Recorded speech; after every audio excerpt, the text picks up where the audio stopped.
Keracunan MBG, SPPG Tungkaran disidak.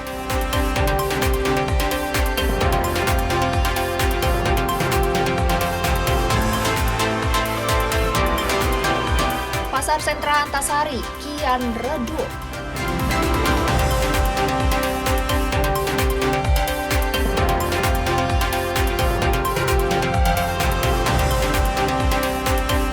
Peluang Indonesia lolos langsung ke Piala Dunia pupus.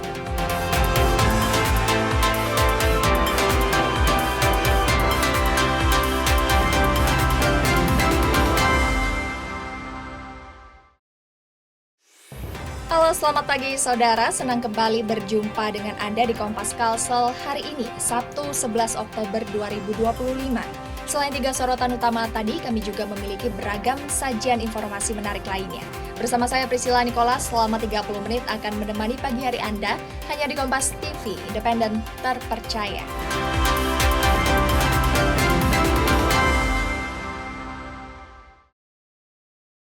Mengawali berita pagi ini, saudara, ratusan siswa diduga keracunan makanan bergizi gratis MBG di Kabupaten Banjar. SPPG Tungkaran yang menjadi penyedia makanan disidak oleh Dinas Kesehatan dan Kodim 1006 Banjar. Selain melakukan tes terhadap sampel makanan, petugas juga memeriksa Satuan Pelayanan Pemenuhan Gizi SPPG Tungkaran yang menyebabkan 130 siswa di Kabupaten Banjar diduga keracunan MBG. Dari hasil pemeriksaan sementara, indikasi masalah mengarah pada sanitasi dapur yang harus dibenahi, juga ruang pengemasan makanan yang memerlukan perbaikan sirkulasi udara. Sebagai langkah awal, operasional SPPG Tungkaran diberhentikan sementara selama proses pemeriksaan berlangsung. Kesimpulan sementara yang kami dapat bahwa memang ada beberapa hal yang menjadi catatan, yaitu yang pertama itu tentang sanitasi.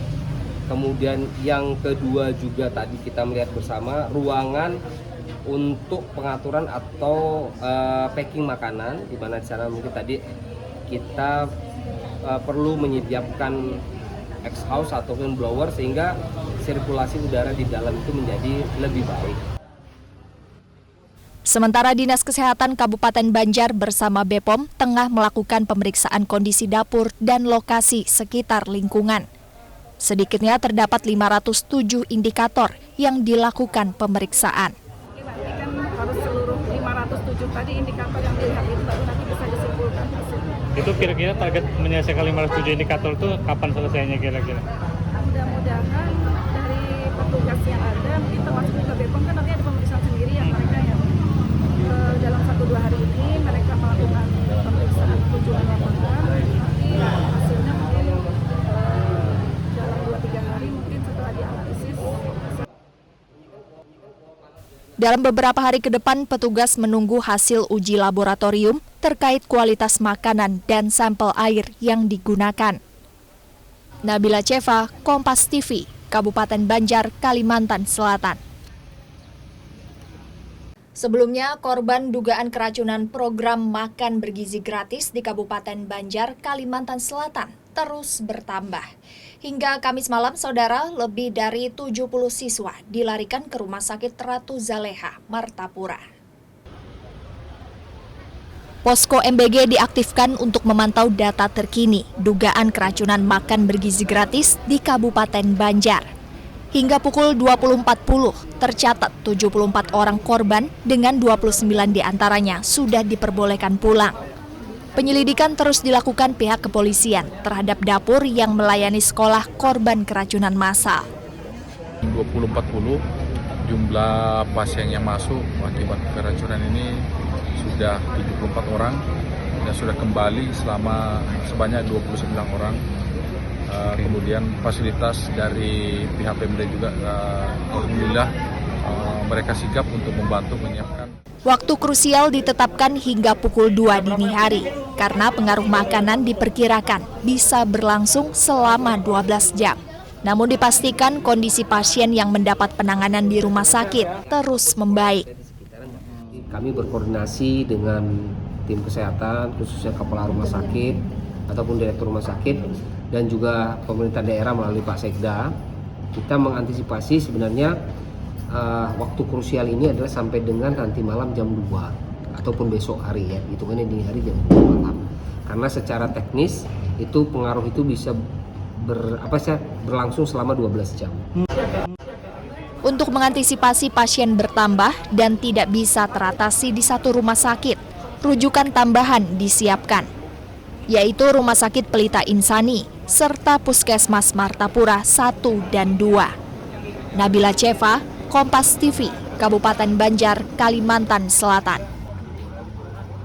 Korban dugaan keracunan program makan bergizi gratis MBG di Kabupaten Banjar masih berdatangan ke Rumah Sakit Ratu Zaleha. Sejumlah siswa mengeluhkan mual, pusing, dan lemas setelah santap menu MBG nasi kuning. Sejumlah siswa Sekolah Islam Terpadu As-Salam Martapura masih berdatangan ke Rumah Sakit Ratu Zaleha Martapura pada Jumat pagi. Seorang guru MTS yang mengantarkan siswanya ke IGD mengatakan setelah menyantap menu MBG, nasi kuning, ayam suwir, dan sayur labu, beberapa siswa mengeluhkan sakit perut, pusing, hingga muntah.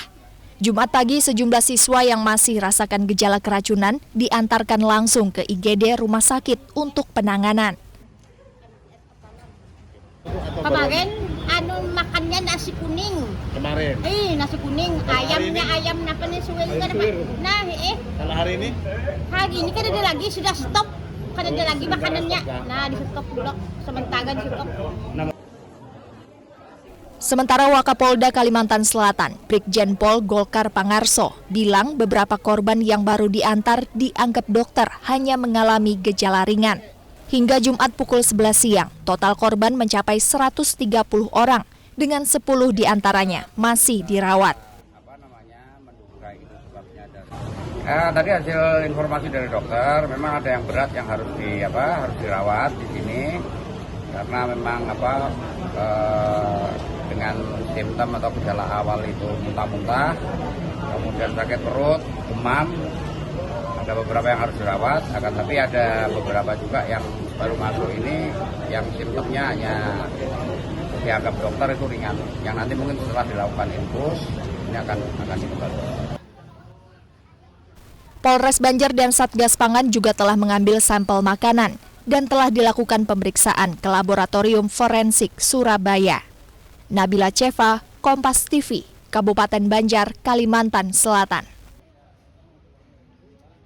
Sementara itu, saudara, dari 10 SPPG di Kota Balikpapan, saat ini ada 8 yang telah beroperasi.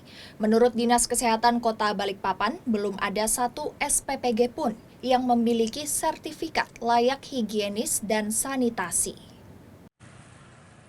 Dinas Kesehatan Kota Balikpapan bilang dari 10 satuan pelayanan pemenuhan gizi, 8 SPPG di Kota Balikpapan sudah aktif beroperasi. Namun menurut data Dinkes Kota Balikpapan, belum ada satupun SPPG di Kota Balikpapan yang memiliki sertifikat layak higienis dan sanitasi. Sertifikat ini dikeluarkan oleh DPM TSP. Dinas Kesehatan selaku instansi teknis hanya melakukan pendampingan pada persyaratan yang harus dipenuhi oleh SPPG tersebut. Nah, dari 8 itu yang sertifikasi higienis? Sertifikat layak higien sanitasi belum ada, ya, karena persyaratan itu baru dikeluarkan pada saat baru-baru ini. Pemberian sertifikat layak higien sanitasi itu dikeluarkan oleh OSS, bukan Dinas Kesehatan. Dinas Kesehatan selaku instansi teknis yang melakukan verifikasi saja. Tapi sertifikatnya diterbitkan oleh DPM TSP, ya, melalui OSS. Menurut Dinas Kesehatan, SPPG yang harus proaktif untuk mendapatkan sertifikat higienis dan sanitasi tersebut. Iskandar Amir, Kompas TV, Balikpapan, Kalimantan Timur. Usai jeda berikut, saudara, kami akan kembali dengan informasi menarik lainnya. Di antaranya, Pasar Sentra Antasari kian redup.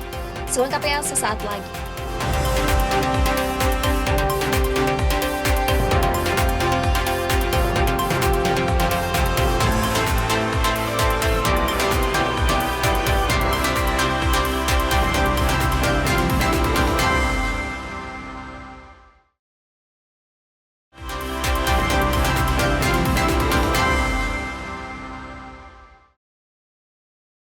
Terima kasih Anda masih bersama kami di Kompas Kalsel. Menindaklanjuti instruksi Presiden Prabowo, pemerintah Provinsi Kalimantan Timur akan mengecek kondisi seluruh pondok pesantren di daerah. Pemeriksaan untuk memastikan keamanan dan kelayakan bangunannya. Wakil Gubernur Kalimantan Timur, Seno Aji, merespons instruksi Presiden Prabowo untuk mengaudit bangunan pondok pesantren hingga ke daerah. Seno mengatakan dirinya telah melakukan rapat dengan Kementerian Agama untuk mengecek seluruh ponpes yang ada di Kalimantan Timur. Dalam waktu dekat, pemerintah akan mengecek dari keutuhan bangunan hingga bantuan yang memungkinkan akan diberikan pemerintah. Ini dilakukan untuk mengantisipasi hal yang tak diinginkan. Kita sudah diskusi dengan Kementerian Agama. Kita akan cek semua pondok pesantren yang di Kalimantan Timur. Jadi baik itu keutuhan dari bangunannya ataupun yang perlu kita bantu supaya bangunan tersebut tidak roboh dan berjalan dengan baik di pesantren. Nah, mudah-mudahan minggu depan kita ada rapat lagi dengan kementerian untuk ada beberapa pesantren yang harus kita antisipasi. Langkah tersebut diambil sebagai respons atas tragedi ambruknya Ponpes Al-Kozin di Sidoarjo. Rijal Mustafa, Jasmine Jafar, Kompas TV, Samarinda, Kalimantan Timur. Sementara itu, Saudara, data Kementerian Agama Samarinda mengungkap 22 pondok pesantren belum berizin. Pemerintah kota mendorong legalisasi dan memastikan keamanan bangunan pesantren sesuai standar. Kantor Kementerian Agama Kota Samarinda mencatat 56 pondok pesantren yang memiliki izin dan terdaftar resmi. Namun 22 ponpes di Samarinda ternyata masih ilegal atau belum berizin. Ini diperoleh usai data seluruh pondok pesantren disesuaikan melalui aplikasi Sitren atau Sistem Informasi Tanda Keberadaan Pesantren. Kemenak Samarinda akan melakukan upaya preventif dan mendorong agar ke-22 ponpes tersebut segera melengkapi izin.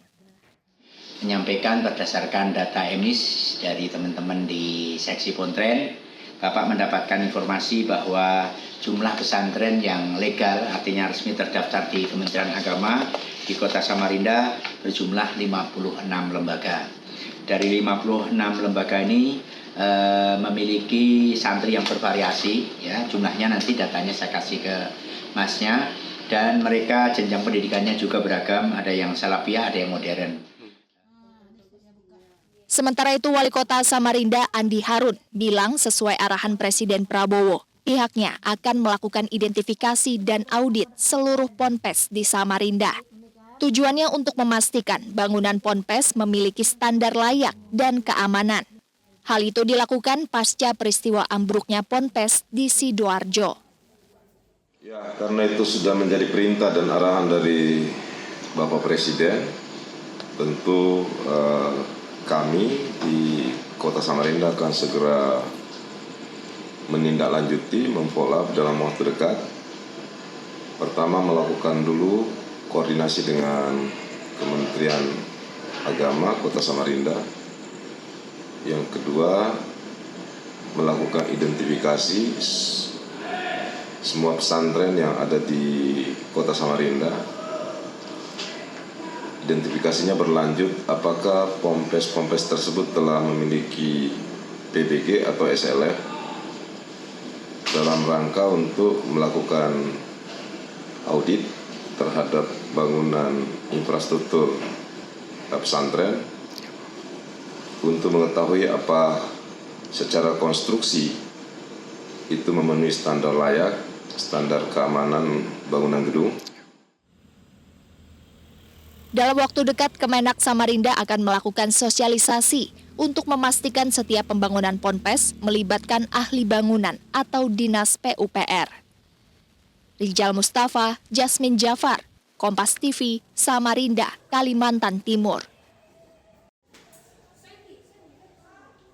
Kita beralih ke Banjarmasin, Saudara. Di tengah maraknya penjualan melalui platform online, Pasar Sentra Antasari Banjarmasin makin sepi pembeli. Sejumlah pedagang mengaku pendapatan mereka terus menurun dalam 5 tahun terakhir. Kondisi Pasar Sentra Antasari Banjarmasin di penghujung 2025 kian nampak sepi dari kunjungan warga. Maraknya penjualan melalui platform online membuat Pasar Sentra Antasari kini tidak lagi jadi pilihan utama warga. Sejak 2020 hingga 2025, aktivitas transaksional di pasar ini terus menurun. Bahkan sejumlah pedagang telah menutup usahanya. Hal ini diungkapkan oleh pemilik toko batik. Menurutnya, kondisi saat ini lebih lesu dari tahun sebelumnya. Perasaan tuh mulai pas covid Jepang lah. Tapi dia banget sunyinya dalam 1 tahun ini nah bilang jauh kalau namanya pada nang dulu tuh.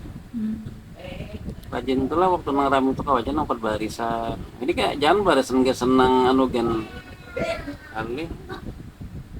Sehari itu bisa dapat berapa yang secara langsung beli, Bang? Sehari bisa 500 kan. Pun rame itu sampai 2 juta tanah sehari itu menang tanah rapi nang langganan. Karena di sini loh nang seragaman pengantinan tuh nah. Jadi banyak semoga. Sementara itu, pemilik toko yang menjual beragam baju wanita nampak memanfaatkan platform online untuk mempertahankan jualannya.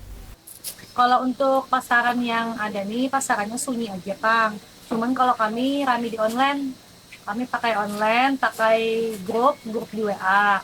Kalau orang datang ya seperti ini, kadang rame, kadang sunyi, kadang beda juga Kang melawan online. Kalau online kami rame, pasti rame, kami setiap harinya online masuk di WA. Pembelian orang di WA ada grupnya.